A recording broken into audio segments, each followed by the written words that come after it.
The Unwanted Truth. The conference room of Pinnacle Systems glowed with the cold light of success. Marcus Reynolds adjusted his Italian silk tie as the board members filed out, their faces flush with the promise of another record quarter. At 38, Marcus had built an empire that dominated the healthcare software market, yet something in him remained perpetually unsatisfied, always hungry for the next acquisition, the next milestone. Dinner tonight? Jared, his CFO, paused at the door. Can't. Going over the hospital integration specs. Marcus didn't look up from his tablet. The Memorial Health rollout needs to be flawless. Jared nodded, unsurprised. Marcus's devotion to work was legendary, almost pathological. The door closed with a soft click, leaving Marcus alone with the panoramic view of Seattle's skyline and the persistent emptiness he refused to acknowledge. 7 years earlier, that same emptiness had felt like freedom. He remembered standing in his first luxury apartment, watching Olivia Bennett's tears fall like rain against the backdrop of the city lights. "I'm pregnant," she had whispered, her hands shaking. The memory still made his jaw tighten. He recalled his response with uncomfortable clarity, the cold calculation in his voice as he told her it wasn't part of his plan. Not with her. Not now. Maybe not ever. "You were a distraction, Olivia," he had said, the words cutting through the air between them. "Take care of it." He had walked away that night, relieved to have dodged what he seen as a catastrophic derailment of his ambitions. In the years that followed, as Pinnacle Systems grew from promising startup to industry leader, he occasionally thought of her. Brief, uncomfortable flashes, quickly submerged beneath spreadsheets and strategic planning. He never looked for her, never wondered what had happened after she left. Until today. The Memorial Health System integration brought him to the hospital's East Wing, where nursing staff were receiving training on Pinnacle's new patient management platform. Marcus rarely attended these sessions, but the hospital's board had requested his presence, a courtesy to their biggest technological investment of the decade. He noticed her immediately. Olivia's chestnut hair was shorter now, pulled back in a practical style that suited her nurse's uniform. She sat in the third row, taking notes, unaware of his presence at the back of the room. The sight of her hit him with unexpected force, like a physical blow. When the presentation ended, he should have left. Instead, he found himself lingering, watching as she gathered her things. "Olivia," he said, when the room had nearly emptied. She froze, then slowly turned. Recognition flashed across her face, followed by something harder, a carefully constructed wall. "Marcus." She was steady, professional. Nothing in it suggested they had ever been more than strangers. "I didn't know you worked here." 6 years now. She moved toward the door. "Excuse me, I have patients waiting." He should have let her go, but something compelled him to follow her into the hallway. "It's been a long time." "Not long enough," she replied, not slowing her pace. As they rounded the corner, Olivia stopped abruptly. A small girl sat on a bench outside the pediatric ward, swinging her legs as she read a book. She looked about 6, with dark curls framing a serious little face. "Mom," the girl called, jumping up, "did you learn about the new computers?" Time seemed to stop as the girl approached. Marcus felt the blood drain from his face as he took in her features, the shape of her eyes, the determined set of her jaw. His jaw. Olivia's arm went around Sophia protectively. "Sophia, this is Mr. Reynolds. He's with the technology company." Sophia looked up at him with curious gray eyes, his eyes, and offered a small smile. "Do you make the computers talk to each other?" Marcus couldn't speak, couldn't move. The truth stood before him in miniature, undeniable and devastating. He had a daughter. And from the steel in Olivia's gaze, he understood with perfect clarity that he was a stranger to her, a man who had forfeited any right to claim her as his own.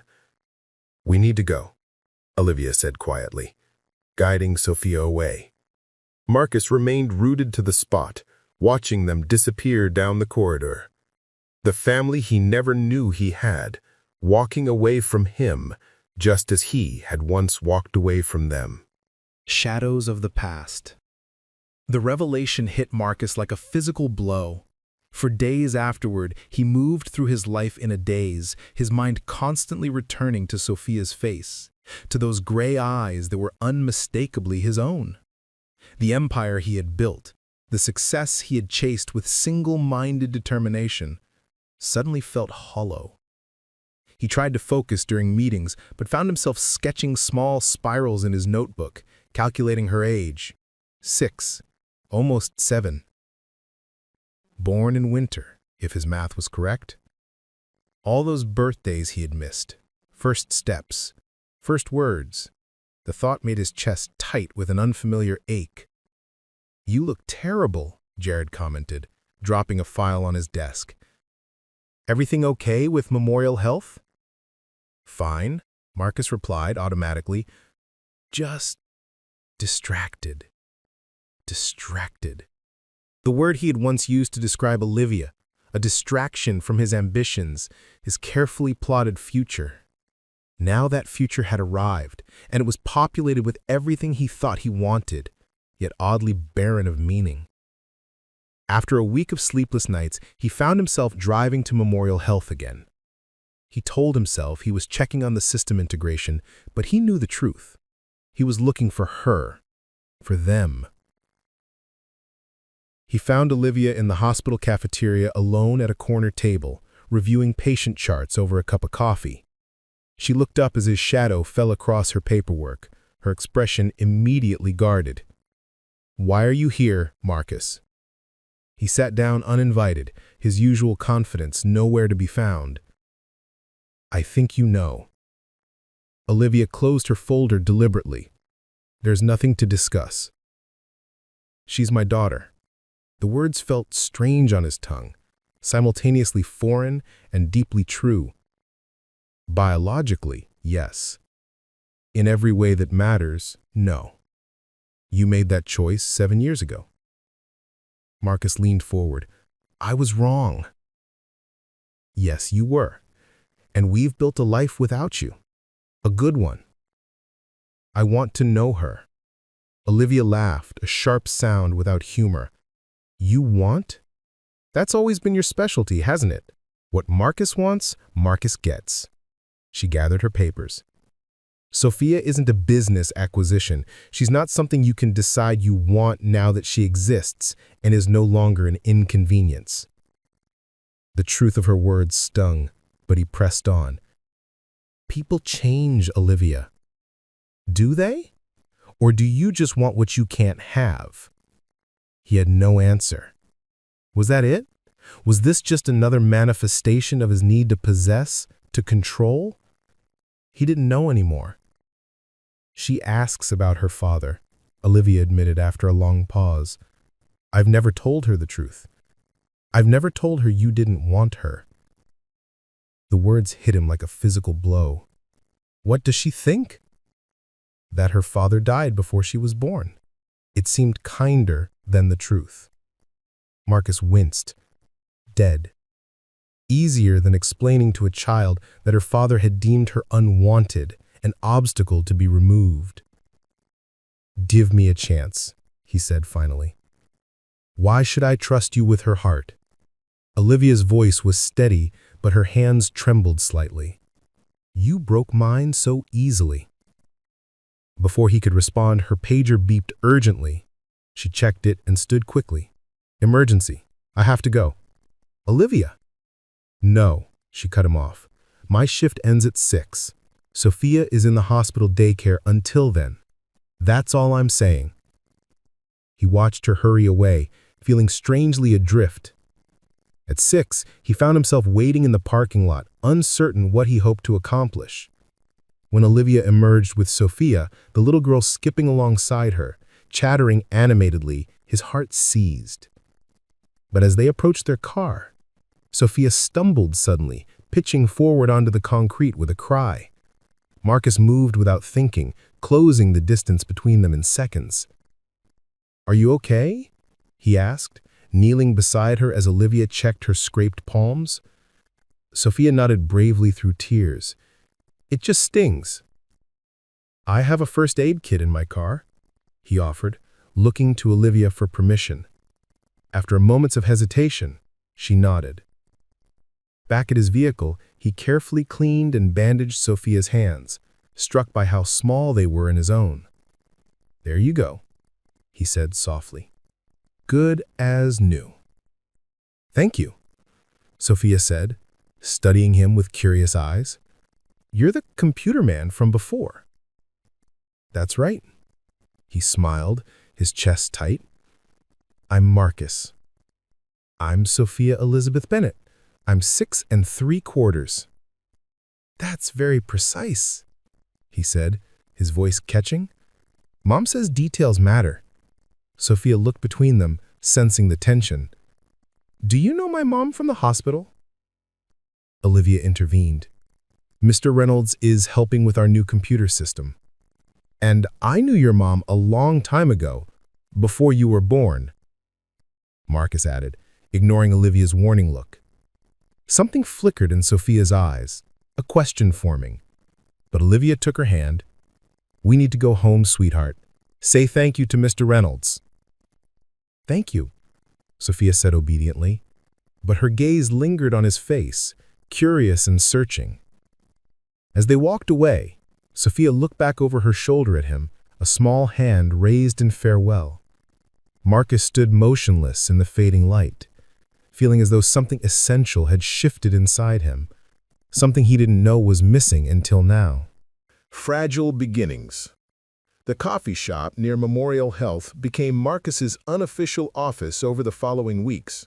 His executive team was baffled by his sudden interest in personally overseeing the hospital integration, but he offered no explanations. How could he explain that his world had tilted on its axis, that everything he thought mattered now seemed secondary to glimpsing a small girl with his eyes and her mother's smile? He was there one Tuesday afternoon when Olivia walked in alone, spotting him immediately. For a moment, he thought she might leave. Instead, she approached his table with determined steps. "This has to stop," she said without preamble.